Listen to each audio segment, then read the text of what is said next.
Bistado sa isang warehouse sa Bulacan ang aabot sa 600 million pesos na halaga ng mga expired frozen meat. Ang ilan sa mga ito, pinoproseso raw ulit para gawing siomay at hotdog.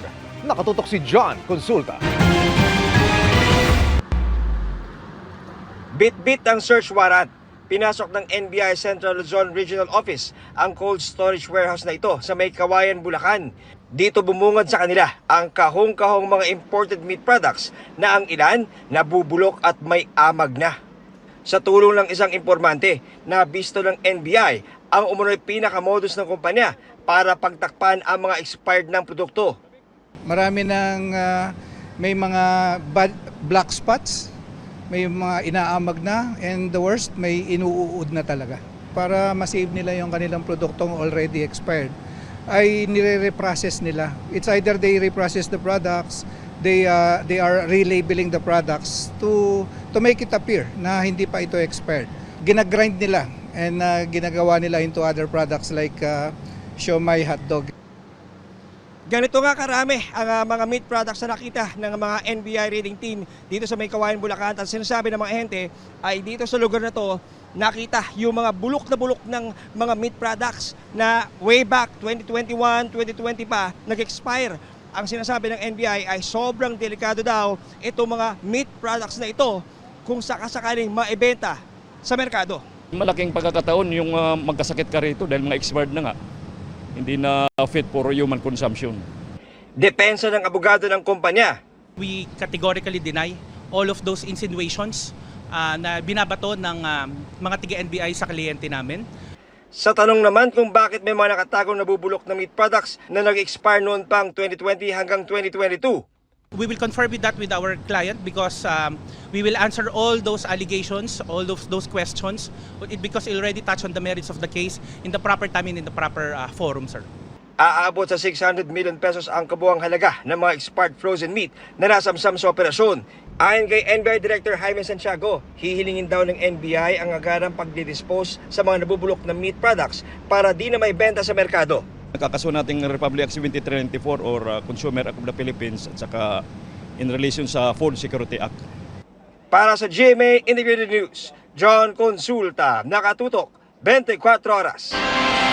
40 residente ang nawala ng tirahan sa sumiklab na sunog sa Santa Mesa sa Maynila. Nakatutok si Joseph Moro.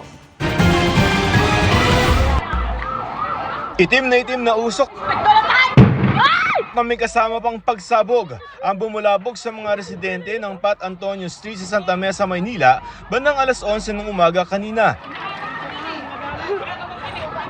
Nagpulasan ang mga residente kanya-kanyang salba ng gamit habang patuloy na naglalagablab ang apoy. Katabi lamang ng Metro Manila Skyway ang sunog kaya kitang-kita ang laki ng apoy. Dito na rin sinubukang apulahin ng ilang bombero ang sunog. Yung time na yun, nagpuputukan na rin po yung mga kuryente sa kay mga gasolin. Mabilis po eh. Agad namang nakaresponde ang mga bombero pero nahirapang pasukin ang lugar at mag-refill ng mga tanker ng bombero dahil sa makipot na daan. Para mas mapabilis yung pag-apula ng sunog, yung mga bombero ay kumukuha na ng tubig dito sa San Juan River para maapula yung sunog na nandito lamang sa tapat nito. Walang 30 minutos na magdeklara ng fire under control. Malaki pong tulong po kasi unlimited po yung supply doon eh. Wala namang naiulat na nasugatan o nasawi pero 40 residente ang nasunugan at halos walang natira sa mga kabahayan na gawa sa light materials. Karamihan din walang naisalbang gamit. Sunog kami lahat, pati gamit. Wala, zero. Wala. Ito lang dala ko. Mga papeles. Kailangan namin bahay. Matitiraan namin. Ayon sa paunang investigasyon ng BFP sa kwarto ng isa sa mga boarder, maaaring nagsimula ang sunog. Sinilip ko yung pintuan ng kwarto, ayun na, nagliliyab na siya. Inaalam pa ang sanhi ng sunog. Kung ito ba ay electrical or ito ay gas. Paalaala ng mga otoridad ngayon nagsisimula ng maging maalinsangan ang panahon. Tingnan po natin ang ating mga kabahayan, yung mga connection ng ating kuryente. Kung hindi naman po ginagamit natin ang ating mga electrical appliances, ay mangyari po ay bunutin po natin. Para sa GMA Integrated News, Joseph Morong, nakatutok 24 oras. Mainit ang mga usapin tungkol sa pagpapaaresto kay dating Pangulong Rodrigo Duterte ng International Criminal Court. Pero ano ICC at ano ang saklaw at jurisdiction nito? Himayin natin sa pagtutok ni Maki Pulido. Some of the worst crimes ever known have been committed during the... Saksi ang buong mundo sa matinding karahasan sa iba't ibang bansa kung saan libo ang namatay, tinorture o nirape ng walang napananagot. Sa kontekstong ito, nagkasundo ang maraming bansa na bumuo ng isang independent na korte para mag-imbestiga o umusig sa mga utak ng malulubhang krimen. July 1998, 160 bansa ang lumagda sa isang treaty na kung tawagin ay Rome Statute of the International Criminal Court na bumalangka sa mekanismo, procedures at anong krimen ang nasa jurisdiksyon ng ICC. July 2002 nang maitatag ang ICC. Ang Pilipinas lumagda sa Rome Statute noong December 2000 at niratify o pinagtibay ito ng Senado noong August 2011. Bago itinayo ang ICC, International Criminal Court, walang korte sa mundo na may kakayahang maglitis ng mga kasong kriminal na pinakamalubhang kaso.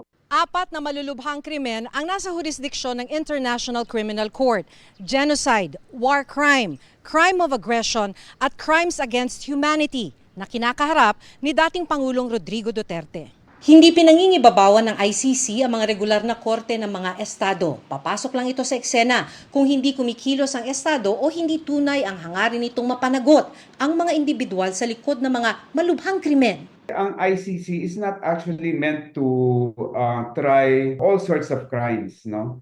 It's not a substitute to domestic courts. Ang kanyang mandate is only to try yung pinaka-heinous, yung pinaka-grabe, yung tinatabi na krimen laban sa sangkatauhan. Ang idea kasi doon ay dahil usually itong mga sangkot ay pinuno ng kanilang bansa, hindi sila ipoprosecute ng mga bansang yan. So kaya tayo merong international criminal courts. Noong March 2019, panahon ng Administrasyong Duterte, umatras ang Pilipinas mula sa Rome Statute. Pero sabi ng International Criminal Court, dahil naganap ang mga di umano'y krimen habang miyembro pa ang Pilipinas, may jurisdiction pa rin ang ICC sa kaso. Merong provision sa Rome Statute, ito yung Article 127. Kung nasimulan na before naging epektibo yung withdrawal, hindi na magagalaw yon or magpapatuloy pa rin yon. Otherwise, madaling tumakas. Kasi magwi-withdraw ka lang. 32 kaso na ang naisasampa sa ICC. 60 warrants of arrest na ang naipalalabas nito at 21 katao ang kasalukuyang nakadetine sa ICC Detention Center. Sa mga kaso, 11 nauwi sa conviction at 4 ang akwital. 3 babae na may mahabang karanasan sa hudikatura at human rights law ang mga hukom sa Pre-Trial Chamber 1 na humahawak ngayon sa kaso ni Duterte ayon sa website ng ICC. Presiding Judge si Yulia Motok mula sa bansang Romania na isang dekadang nagsilbi bilang hukom ng European Court of Human Rights. Mula sa bansang Benin, Africa, si Judge Reyna Lapini Ganso na naging hukom na rin sa Permanent Court of Arbitration. At si Judge Socorro Flores Liara mula Mexico, isa sa mga naging aktibo sa pagbuo ng ICC. Kapag lilitisin na ang kaso, magbubuo ng trial chamber at magkakaroon ng mga bagong hukom. Para sa GMA Integrated News, Maki Pulido, nakatutok 24 oras. Nadakip sa Camarines Norte ang 5 miyembro umano ng isang robbery hold-up group. Pabalik na umano ang grupo sa kanilang kuta sa Luzon matapos mambiktima sa Mindanao. Narito ang aking eksklusibong pagtutok. Ito ba? Sa likod, sa likod! Pinadapa ng mga pulis ang mga suspect na kanilang nasukol sa isang gasolinahan sa Santa Elena, Camarines Norte. Pusasa mo. Ilan kayo? Ha? Ilan kayo? Ayon sa intelligence information, sangkot sa robbery hold-up ang grupo. 3 na to eh. 4 daw sila. 4 na lalaki daw. May gamit kayo, wala? Baril. Sigurado? Saan kayo galing? Ang kanila umanong huling nilooban tindahan ng mga computer at gadgets sa Mindanao. Hindi bababa sa 10 laptop at kung ano-ano pang ebidensya ang narecover sa mga suspect. Sila po ay may mga daladalang mga PNP uniforms or assorted PNP uniforms na kung saan based po sa panayam at interview po ng ating pong mga tropa ay ginagamit po nila sa pagkukubli ng kanilang mga identification. Ayon sa sumbong, binobolt cutter ng grupo ang mga establishmentong kanilang pinapasok. Lipat-lipat sila pag may mga target sila doon, lalo sa mga probinsya na limited yung mga CCTV. Yun ang kinakanahan nila. Tulad ngayon, Ang ninakawan po nila is sa Claver sa Surigao del Norte. Ganun po kalawak yung network. Sila po ay mga nakatira dito po sa Central Luzon, mostly dito sa part po ng Bulacan at Zambales, sir. At mula sa Surigao, pabalik na raw sana ang grupo sa kanilang home base sa Zambales nang matrak sila ng pulisya. Sila po ay naliligo. Inantay po nila yung pagkakataon na magkaroon ng relaxation o na-relax itong mga tao na to, itong mga suspect ito. 5 kataong nadakip na pawang hindi muna nagbigay ng komento. Para sa GMA Integrated News, Emil Sumangil, nakatutok 24 oras. Ngayong halos araw-araw ng matindi ang alinsangan, opisyal na nga ba ang tag-init season? Ayon pa sa Pag-asa, hindi pa pero malapit na. Magtutuloy-tuloy ang ihip ng easterlies na nagdadala ng mainit na panahon hanggang sa mga susunod na araw. Nakikita ng Pag-asa na posible pang bumalik ang amihan sa susunod na linggo. Pero pagkatapos niyan, maaaring ideklara na ang tag-init bago magtapos ang Marso. Kanina, umabot ang heat index sa 45 degrees Celsius sa Dagupan, Pangasinan. 3 lugar pa ang nakaranas ng 42 degrees Celsius. Para naman bukas, posibleng maulit ang 45 degrees Celsius sa Dagupan City. Maalinsangan din sa iba pang bahagi ng bansa, lalo na po sa Luzon. Gaya sa Metro Manila na posibleng umabot sa 40 degrees Celsius. Pero kahit mainit, pwede pa rin umulan dahil sa thunderstorms. Base po sa datos ng Metro Weather, may mga kalat-kalat na ulan sa Mindoro Provinces, Ilocos Region, Palawan at Bicol Region. Sa Metro Manila, mababa naman ang tsansa ng ulan pero mag-monitor pa rin ng thunderstorm advisory ng Pag-asa. May ilang lugar ding uulanin sa Western Visayas, Samar at Leyte provinces, pati sa ilang bahagi ng Davao Oriental.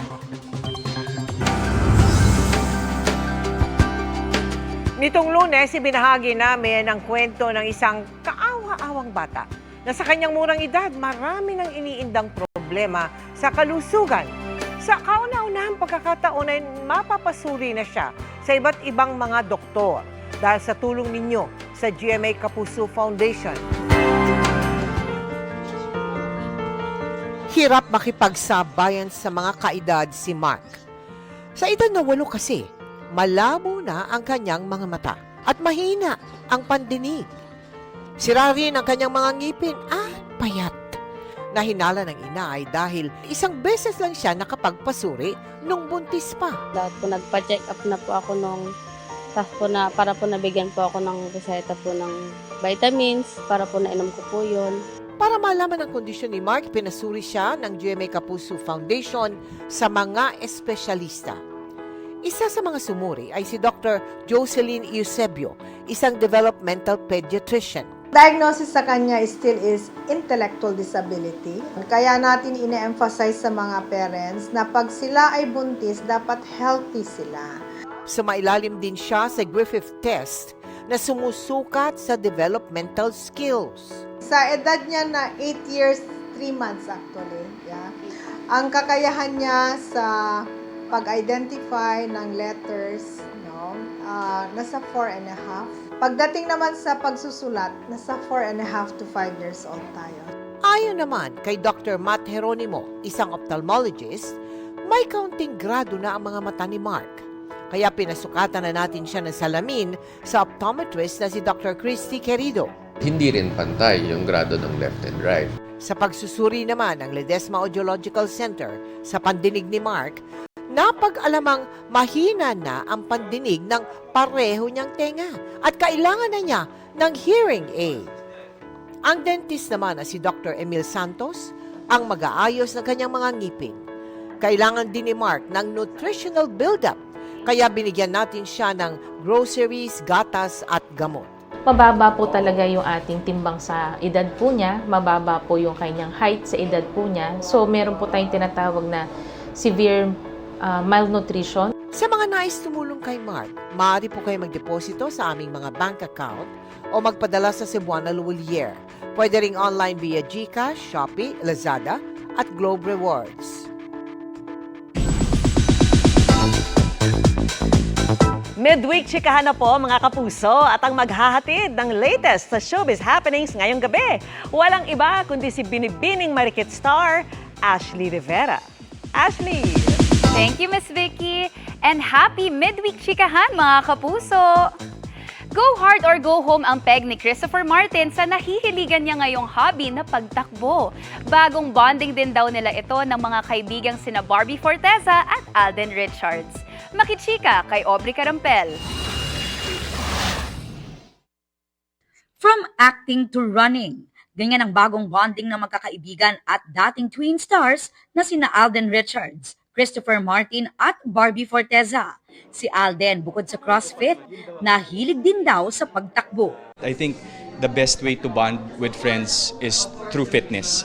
I am an advocate for that. Every Sunday morning, nakakasama raw niya sa running si Christopher na isang triathlete at ang kanilang bagong recruit na si Barbie. Ito si Barbie, since parang nasa fitness era siya. So, sinamahan na namin and nakakatuwa kasi nakikita ko kung gaano ka-fulfilled si Barbie whenever ma-break niya yung PR niya or she reach a certain kilometer sa pagtakbo. And we can all see all of that naman when she posts on social media. Gigising ka ng 4 a.m., magkikita kayo ng 5 a.m., tatakbo kayo hanggang 6 a.m., tapos kakapin na kayo. Sabi ko yung maturity ng friendship natin, nag-iba ha. Last weekend lang, nagwagi pa ng third place si Christopher sa sinalihang triathlon sa Subic. Naghahanda raw siya sa sasalihang Ironman race at goal din niya na makasali sa competition abroad. Inspirasyon nga raw niya sa pagkakaroon ng healthy and active lifestyle ang kanyang anak na si Prey. Kailangan nagsiset tayo ng good example sa anak natin. Ako doon kay Prey kasi hindi ko naman siya pinipilit na mag-swim or gawin yung ginagawa ko. Pero nanonood siya. So parang sabi niya, Dad, I want to swim also. Balik afternoon prime series naman si Christopher nakasama sa cast ng Cruz vs. Cruz. Nagpictorial na sila at excited daw siyang mag-dating dahil hango sa totoong buhay raw ang kwento ng serye. Based sa nababasa ko sa script na yung mga eksena, paano siya nangyari sa totoong buhay? Paano kinaya ng mga tao to? Bibida rin sa drama series ang nagbabalik kapusong si Vina Morales, Gladys Reyes, Neil Ryan Sese, Lexi Gonzalez at Pancho Magno. Aubrey Carampel, updated sa Showbiz Happening.